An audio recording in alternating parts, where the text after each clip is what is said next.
My name is Mario Alberto Pineda Martinez.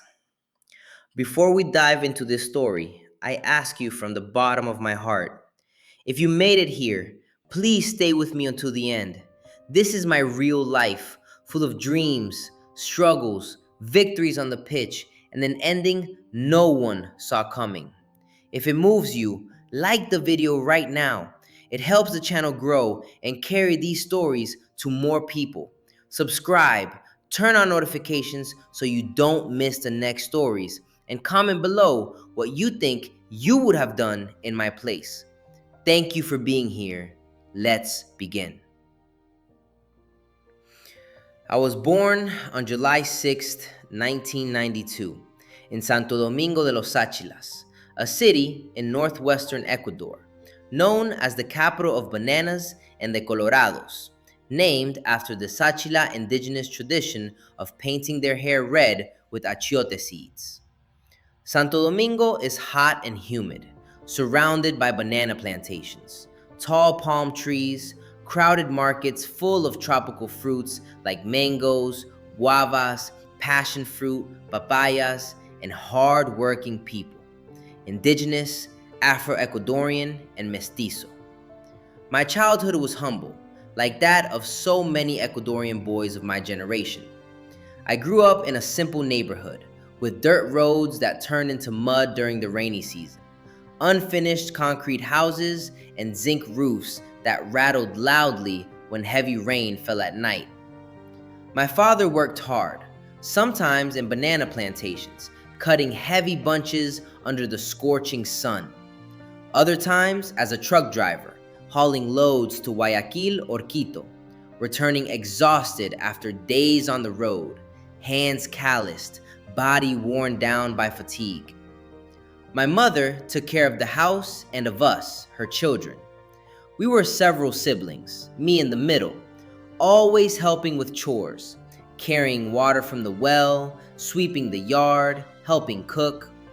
Life was tight, rice and beans every day, meat only on Sundays or special occasions, clothes patched by my mother with needle and thread.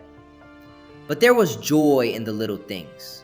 I remember afternoons playing soccer in the street with neighbors, using an old ball made of rolled up socks or a dented can we kicked until it got dark, shouting imaginary goals. There were no expensive toys, no video games or cell phones. That came much later when I was already a professional. But we had freedom, running on dirt fields, climbing trees to pick juicy mangoes that exploded with sweetness in your mouth, swimming in the nearby river when the heat became unbearable, feeling the cool water wash away the sweat. Soccer was my passion since I was 5 years old. I watched national team matches on a black and white TV at a neighbor's house, admired players like Antonio Valencia, who came from a place much like mine, humble origins, and became a star in Europe. My parents supported me. Play soccer, son, but study too, so you don't depend only on your legs. At 8 years old, I was already playing for neighborhood teams, barefoot, feeling the dust rise and sweat run down my face. At 12, I joined a local academy, taking crowded buses to training twice a week, getting home late and still helping with my younger siblings. It was exhausting, but I loved it. The smell of grass, the sound of the ball hitting the net, the feeling of victory after a goal, even if it was just a neighborhood tournament. At 15, life truly began to change. I entered the youth ranks of Deportivo Quevedo, a small club in my region. I trained hard, woke up at 5 a.m. to catch the bus, ate whatever I had to get through the day, banana with bread, sometimes just strong black coffee. My coach saw potential. You have speed, Mario, and grit. Don't give up. I traveled to games in nearby cities, slept in cheap boarding houses, shared rooms with teammates. In 2010, at 18, I made my professional debut with Independiente del Valle, then called Independiente José Terán. It was in Sangolquí, near Quito, a colder city with altitude that made the air thin. My heart pounded when I stepped onto the field for the first time as a professional. I was a fast left back, strong in defense, with good crosses and the stamina to support the attack all game long. I stood out in the youth ranks and soon became a starter. I played there from 2010 to 2015, helping the club grow from a modest team into a national powerhouse. Those were years of intense learning.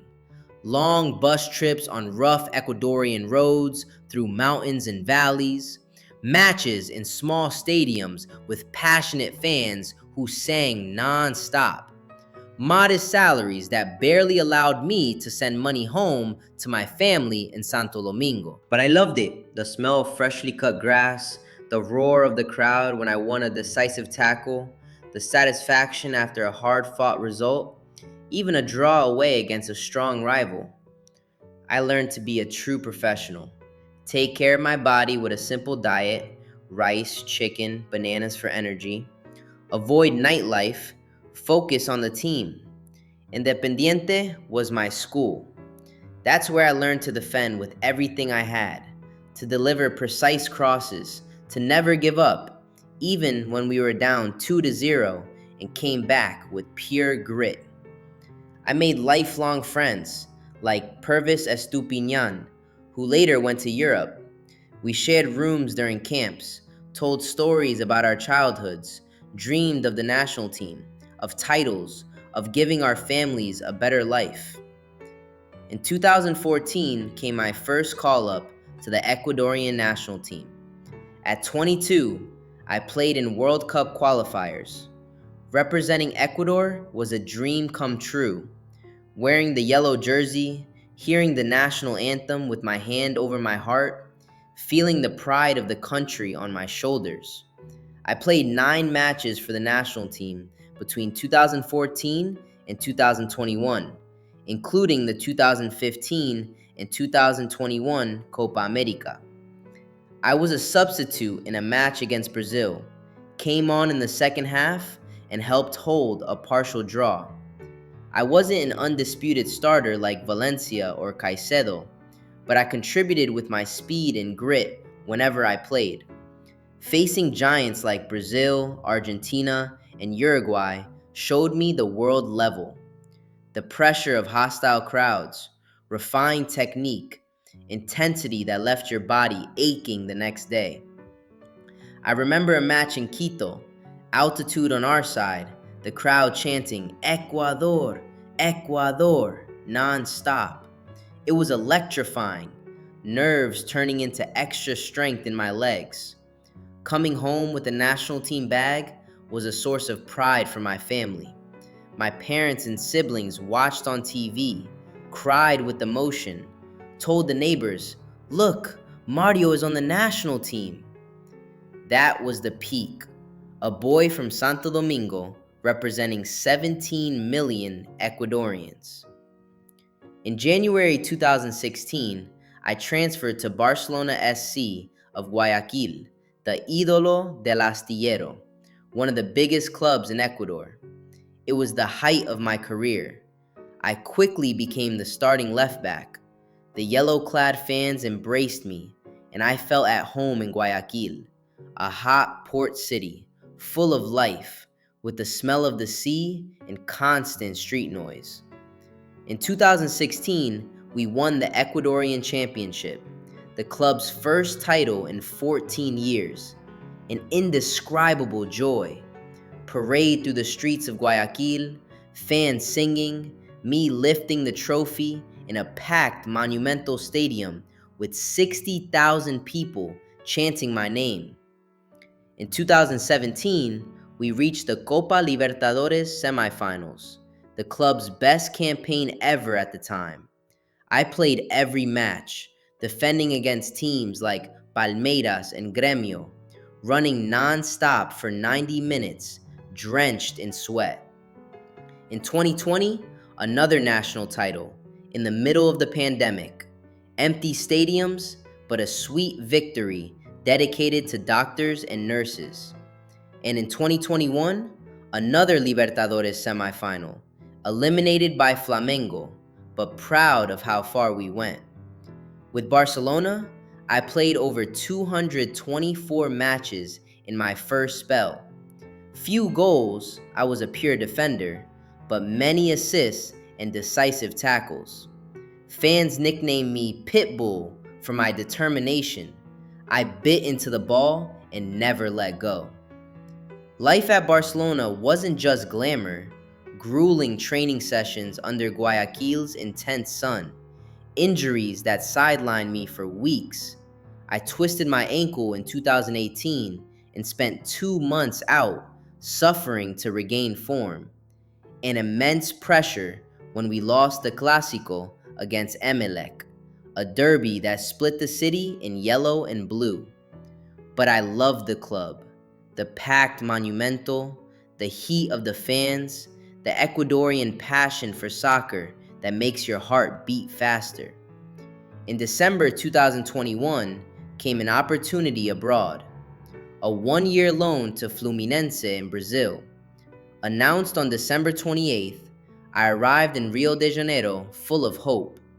Medical exams at the Carlos Castillo Training Center, jersey number 6. I played 24 official matches in 2022, including the Carioca Championship, which we won, beating Flamengo in the final. Lifting a trophy at the Maracanã with 70,000 fans was unforgettable. I also played in the Libertadores, Sudamericana, Brazilian League, and Copa do Brasil. I didn't score goals, but I provided an important assist in a decisive match. I wasn't a guaranteed starter, competition was fierce, but I learned a lot from Brazilian football. The Maracanã packed, the intensity, the refined technique, the tricolor fans singing, "Sou tricolor de corazón." It was an incredible but short experience. The distance from Ana and the children hurt deeply. At the end of 2022, I returned to Barcelona. In 2023, I continued with Barcelona, helping in domestic and continental campaigns. In 2024, I was loaned to El Nacional, where I won the Copa Ecuador, another title, fought for with everything I had. I returned to Barcelona in January 2025, playing 14 matches that season. I was negotiating a move to Emelec in 2026. Barcelona owed me 4 months of salary, and I wanted stability for my family, to plan life after football. I asked the club for protection. I was receiving anonymous threats. Violence in Ecuador was out of control. Gangs like Los Choneros and Los Lobos dominated streets, drug trafficking, extortion. I was the 5th player murdered in the country in 2025. My personal life was simple and devoted to family. I was married to Ana Aguilar, a strong, loving, understanding woman who supported me through everything: long trips, injuries, pressure, late nights when I came home exhausted and she waited with a warm meal. We had 3 beautiful children, 2 boys and a girl, my greatest joys in life. They were still young, full of energy, dreaming of the future as I once did. Anna was the perfect mother, caring for them while I trained or traveled.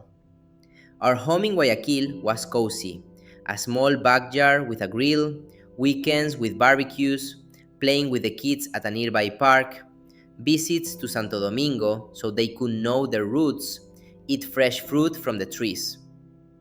I tried to protect them from growing violence, avoided going out at night, stayed discreet on social media, taught values like respect, education, and hard work.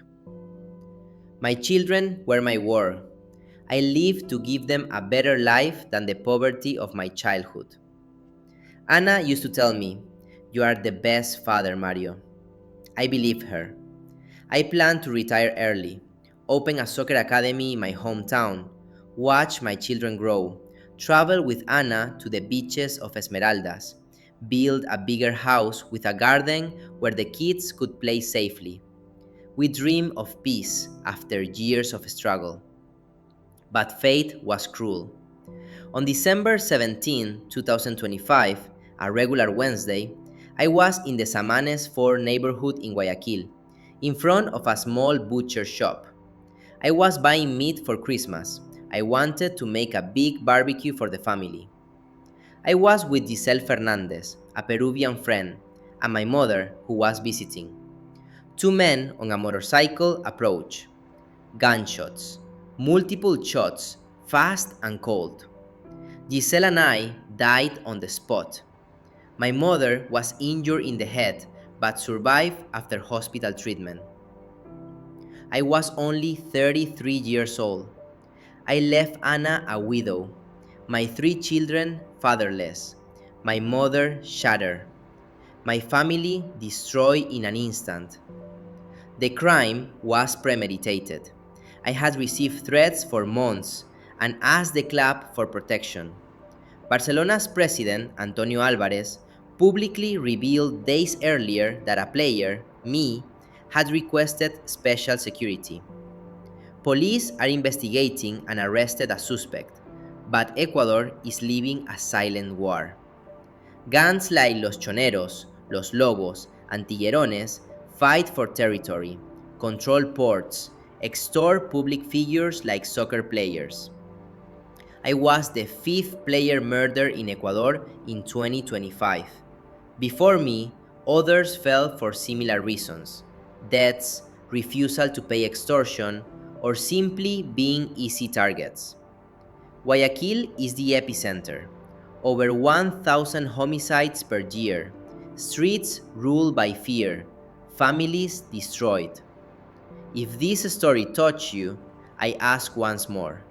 Like the video, comment on what you think about the violence that destroyed my family. Subscribe and turn on notifications. Share to raise awareness. The Ecuadorian game needs protection. The country needs peace. Thank you for staying with me. My legacy?